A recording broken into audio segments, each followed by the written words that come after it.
Inamin na ni dating Pangulong Rodrigo Duterte na totoo ngang nag-usap sila noon ni Chinese President Xi Jinping tungkol sa West Philippine Sea.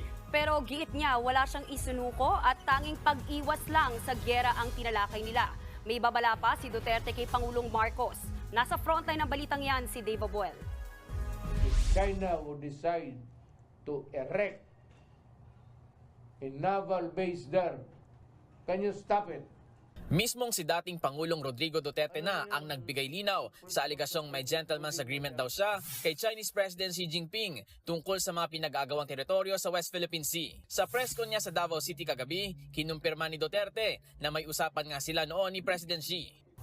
The only thing I remember was that status quo. That's the word, na walang galawan. No movement, no armed patrols there.